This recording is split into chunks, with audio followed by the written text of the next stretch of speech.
kita membaca salawat. Perbanyak baca salawat. Malam Jumat, hari Jumat diperintahkan seyogyanya kita penting untuk memperbanyak membaca salawat.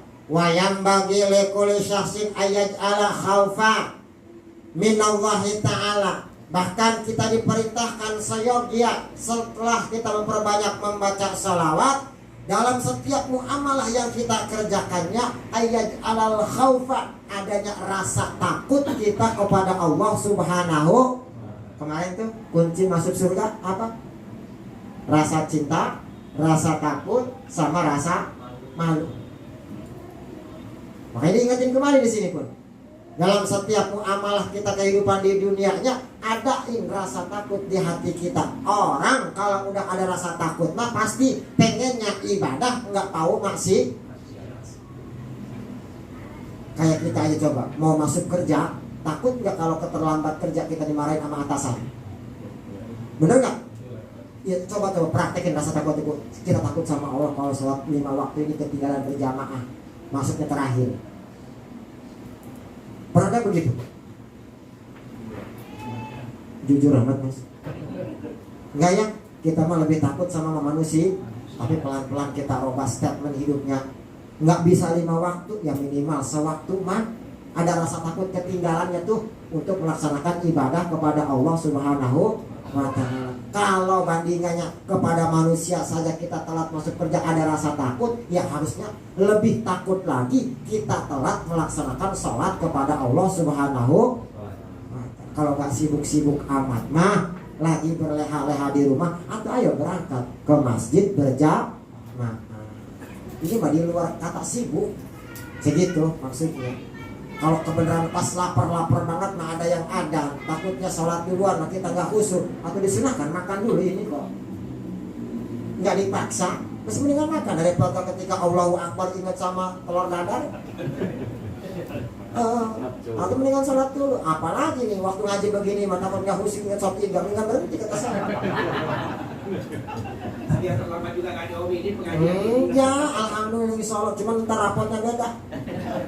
Merah semua itu.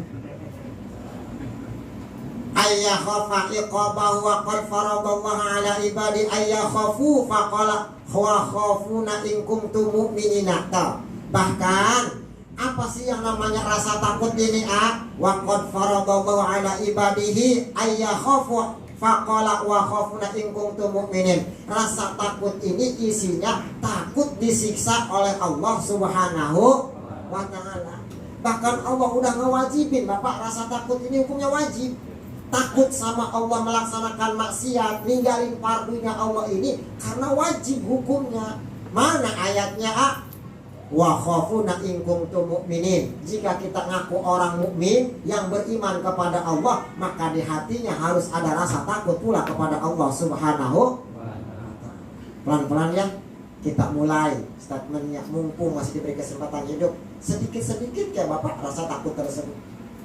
Takut kalau nggak ibadah, takut kalau kita ngelaksanain maksiat. Segitu aja patokannya. Insya Allah selamat, bahagia dunia, bahagia akhir. Wala yai asuk min rahmatillah. Nah awas nih, selain adanya rasa takut, kita diperintahkan oleh Allah jangan pernah putus asa dari adanya rahmat Allah Subhanahu. Jangan berkecil hati. Jangan bentar-bentar marah sama Allah. Jangan bentar-bentar ngeresulak sama Allah, bendu sama Allah, hasud sama Allah. Karena Allah mah tergantung prasangka hambanya. Kalau kita prasangkanya baik sama Allah, maka Allah pun akan baik sama sebaliknya. Kalau kita yang berprasangka buruk kepada Allah, maka Allah pun akan lebih buruk kepada kita. Makanya ya jangan pernah putus asa dari rahmat Allah. Kita segini nih adanya, alhamdulillah. Yang penting cukup berkah, ibadah gak pernah ketinggalan, sama anak, sama istri, sama keluarga pada sehat, rumah gak kebocoran, makan gak pernah minta, bener gak? Udah jangan pengen belaga yang macam-macam. Kalau mohon maaf untuk iktibar diri saya pribadi, rumah di jamaah. Toh kalau gaji cuma 3 juta mah jangan pengen mobil Innova, jangan pengen mobil Fortuner atau bangeng. Bener gak Pak Nanang? Iya, atau maksimalkan saja lah. Segitu aja. Apalagi sampai ngutang-ngutang pinjol mah, naudzubillah min. Waduh. Jangan, udah syukurin rumah nggak bocor, anak istri keluarga sehat, makan nggak pernah minta, kita nggak pernah nyusahin orang lah. Syukur, alhamdulillah. Apalagi lebihnya badan sehat, rezekinya ada, bisa kawin lagi. Waduh. Mudah-mudahan yang pengen kawin lagi kita doain hasil. Saya curiga ini. Saya curiga. Kami lagi ngeliatin saya semua. Kemarin pulang lama saya mau curiga akan nikah apa gimana kemarin. Kabar tidak ada, pesan nggak ada, transferan kosong, kata saya kemana jijik kata saya. Masya Allah. Ya, jangan pernah putus asa dari rahmat Allah Subhanahu. Salah satunya nih, apapun itu permintaan yang kita minta sama Allah yang belum kunjung diijabah, atau jangan putus asa. Insya Allah kok doa yang belum diijabah di dunia sama Allah, di akhirat akan ngebela kita jadi syafaat. Makanya perbanyak doa ayo. Ya, jangan pernah putus asa. Fa inna ya'sa min kabairin, karena putus asa dari rahmat Allah mah salah satu dosa min kabairin, dosanya dosa besar. Tuh. Wa ayatu taubatan sahihatan kullama waqa'a minhu danbun fa innahu ta'ala yuhibbut tawwabina. Dan secepatnya kita bertobat kepada Allah dengan taubatan sahihah, kullama waqa'a minhu danbun, ketika kita melakukan sebuah kesalahan kepada Allah Subhanahu, diiringi dengan istighfar, kita ngaku udah melakukan kesalahan, dan iktibar, azam tidak akan melakukan kesalahan tersebut di kelain waktu. Karena taubat tersebut, innallaha ta'ala yuhibbut tawabina, karena Allah mah ampunannya sangat luas dan mencintai orang-orang yang taubat kembali kepada Allah Subhanahu.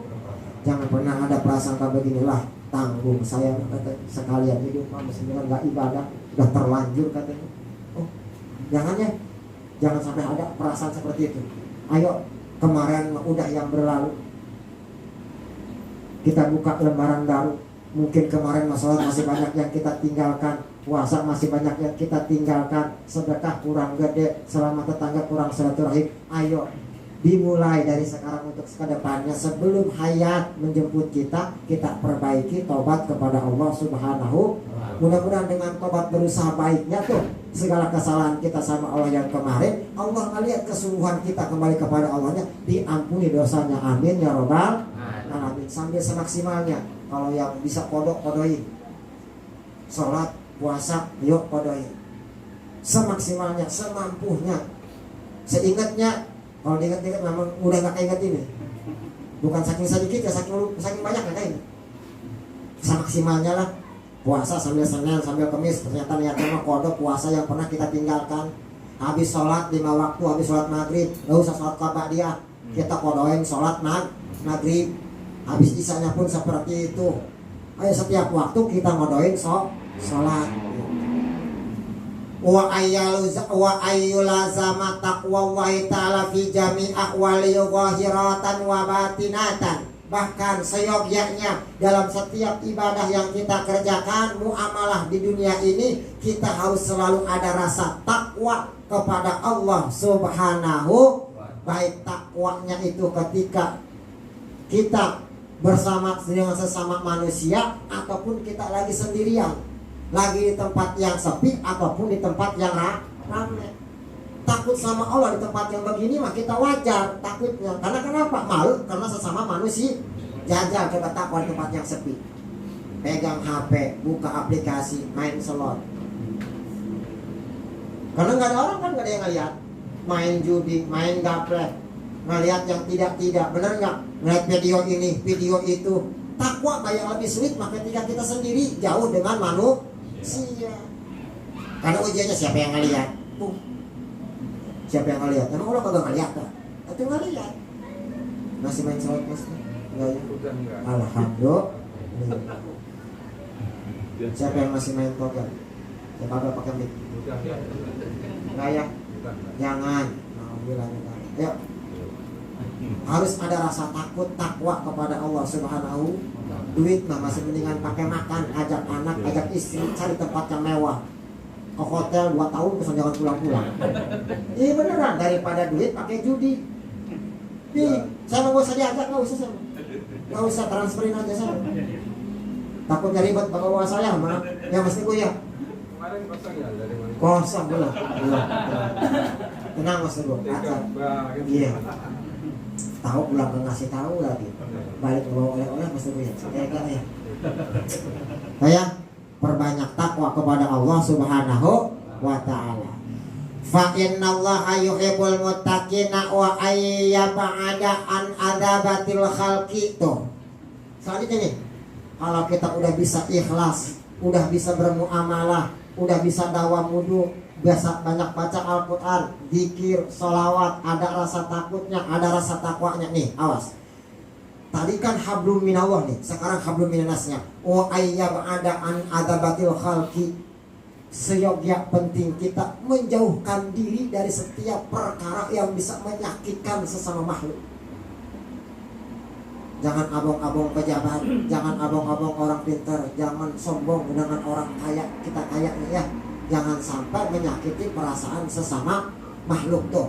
Wa ayyab ada an adabatil khalqi wa antasabuhi pihak bi ghairi haqqin. Bahkan jangan sampai ada hak orang lain yang kita ambil, kita aku punya kita saya titip nih 4 unsur, jangan pernah diaku sama diri kita sendiri. Unsur angin, unsur air, unsur tanah, sama unsur api. Semua punya rumah, ada airnya, ada api di dalamnya, ada anginnya. Semua itu berikan kepada Allah. Jangan pernah diaku punya kita. Karena keempat unsur itu pun ada di dalam diri kita sendiri.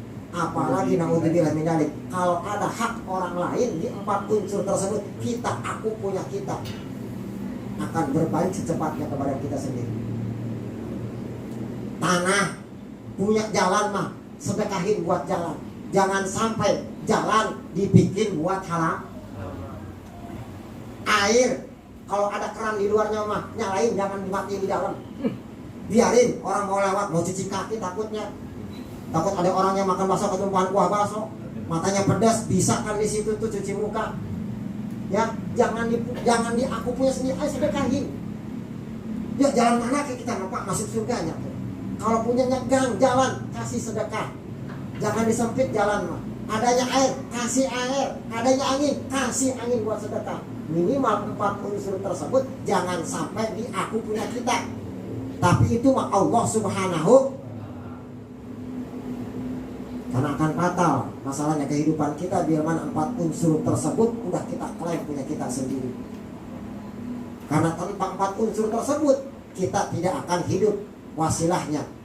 Di diri kita ada unsur air, unsur tanah, unsur api, dan unsur angin. Semua itu punya dan diberikan oleh Allah Subhanahu wa ta'ala. Wa ayyakhlasa nafsahu mastata'a an huquqillahi ta'ala wa huquqil khalqi. Balik lagi tuh perkaranya, seyogyak kita memperbanyak keikhlasan dalam setiap muamalah, baik itu haknya Allah Ta'ala yang kita kerjakan ataupun haknya kepada sesama ikhlas. Kita ngasihnya kepada makhluk atau ikhlas, kita sholatnya atau ikhlas, kita ibadahnya ikhlas. Qabla khurujihi minad dunya walau bimusamahati min ahliha wal yusab bidzalika. Bahkan tetap titip pesan untuk kitanya sebelum kita keluar dari alam dunia ini, meskipun nih prakteknya hanya sebatas kita bermusafahah, bersalam-salaman, saling minta keikhlasan dan keridhaan sesama makhluk. Mudah-mudahan adanya ikhlas ridhonya tersebut bisa lantaran enaknya kita di alam kubur, perjalanan menuju ke surganya Allah Subhanahu selesaikan. Ya.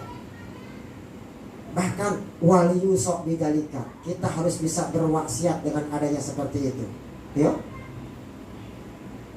Kita wasiat sama keluarga kita, sama anak, sama istri kita.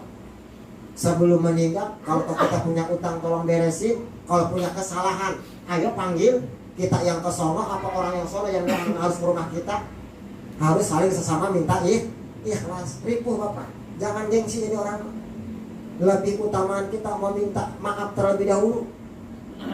Ya, meskipun kita yang benar, apalagi kita yang sah. Jangan sampai ada ucapan sampai 7 lapis langit 7 lapis bumi katanya. Berapa kalau gue maafin tuh orang katanya. Jangan sampai. Na'udzubillah min.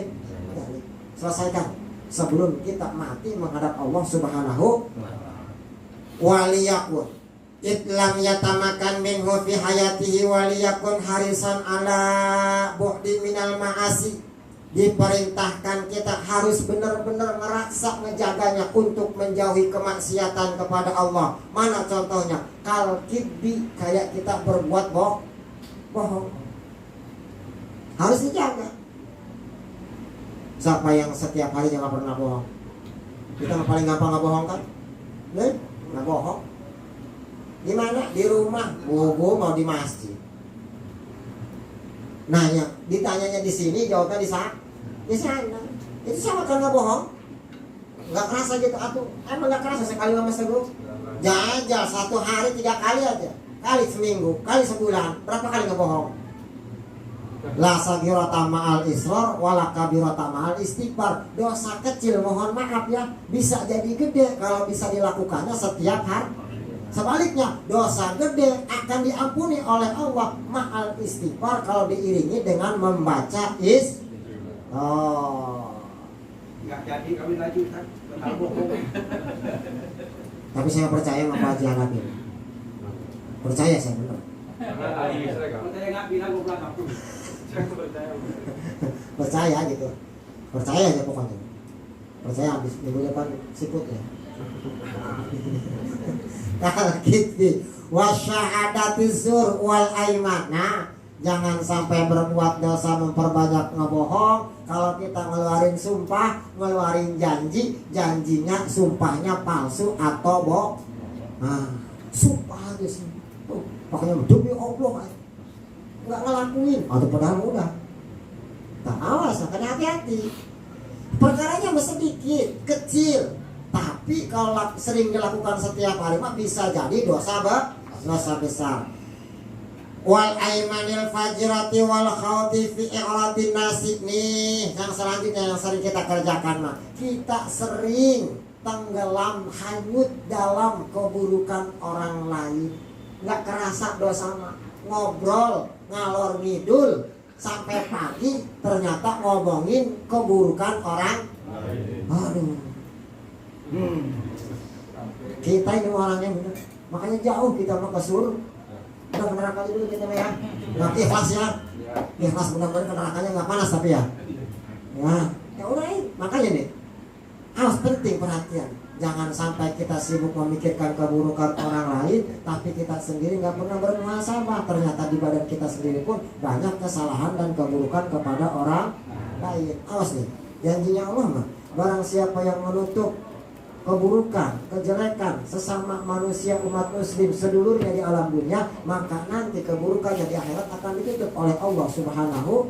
Sebaliknya, orang yang suka membuka aib orang lain mah, keburukan orang lain mah, maka di akhirat pun keburukannya akan diumumkan oleh Allah sebanyak manusia yang ada di alam dunia nanti di yaumil qiyamah. Na'udzubillah min. Apa enggak mau terus semua orang tahu.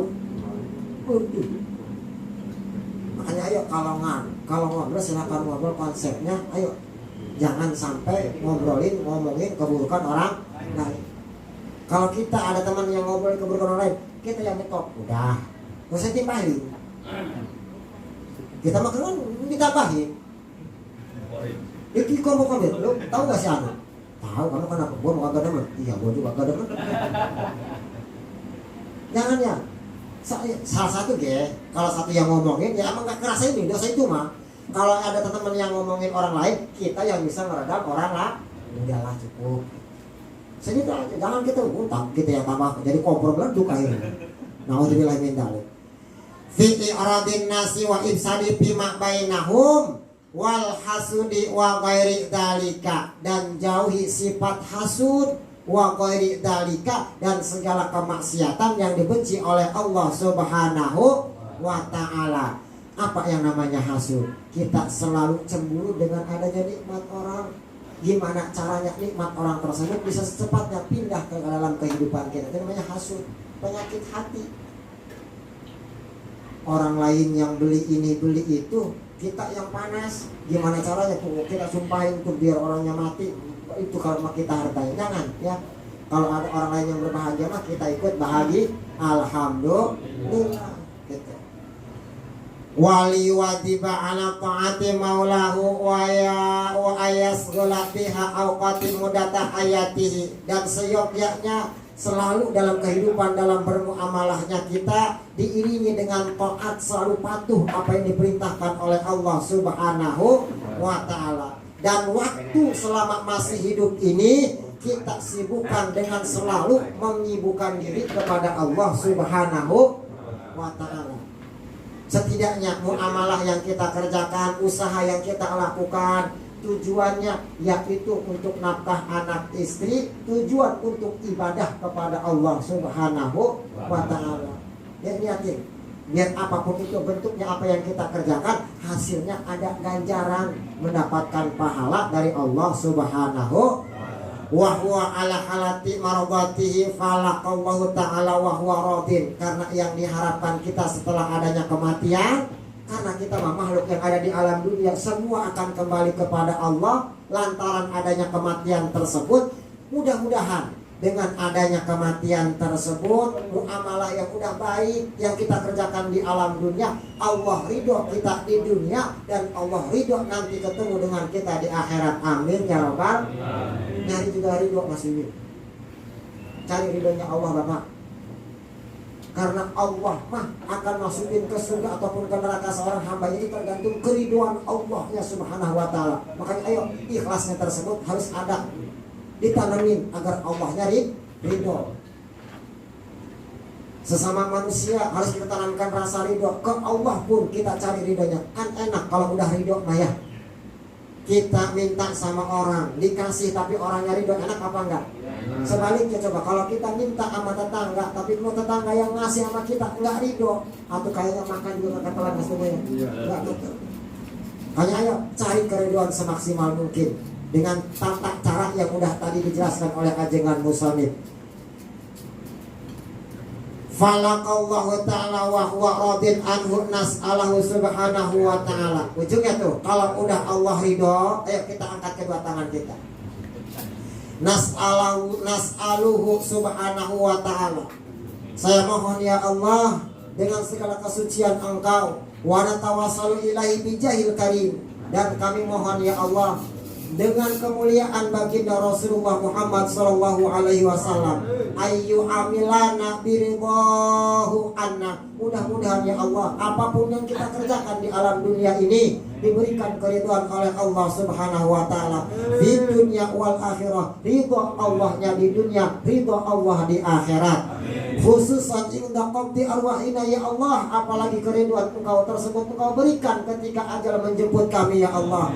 Inda qabdi arwahi wa fi kuburina, dan adanya keridhaan tersebut adanya kita nanti di alam kubur ya Allah. Wa yaumal fazil akbar, dan turunkan keridhaan Engkau tersebut ya Allah ketika adanya hari kiamat, hari dibangkitkannya seluruh makhluknya Allah Subhanahu wa ta'ala. Maka usulina wa furu'ina wa awasina wa asyaihina, dan kumpulkanlah kami ya Allah dengan keridhaan tersebut dengan seluruh keluarga kami ya Allah, orang-orang tua kami ya Allah, anak-anak kami ya Allah, guru-guru kami ya Allah, muslimin muslimat ya Allah, minal mu'minina wal mu'minat ya Allah. Subhanaka Allahumma wa bihamdika astaghfiruka wa atubu ilaika. Ya Allah, dengan puji syukurnya kepada Engkau, asyhadu an la ilaha illallah, aku bersaksi bahwa tiada lagi Tuhan yang wajib disembah kecuali Allah. Anta astaghfiruka wa atubu ilaika, hanya kepada Engkau ya Allah astaghfiruka, aku mohon ampun ya Allah, wa atubu ilaika ya Allah, dan terimalah taubat kami ini ya Allah. Walhamdulillahirabbil.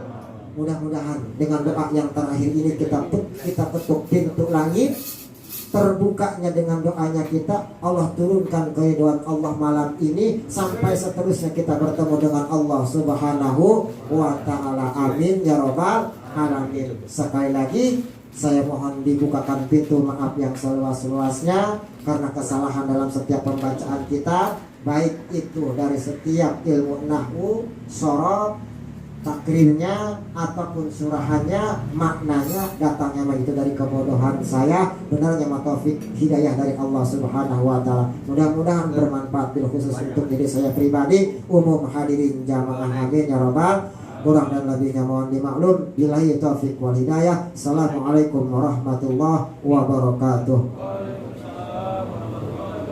Ilahi rasulil firdausi a'la wala aqwa ala naril jahimi faham li taubatan waghfir dunubi fa'innaka ghafiru dhambil azimi ilahi rasulil firdausi a'la wala aqwa ala naril jahimi faham li taubatan waghfir dunubi fa'innaka ghafiru dhambil azimi ilahi rasulil firdausi a'la wala aqwa ala naril jahimi faham li taubatan waghfir dunubi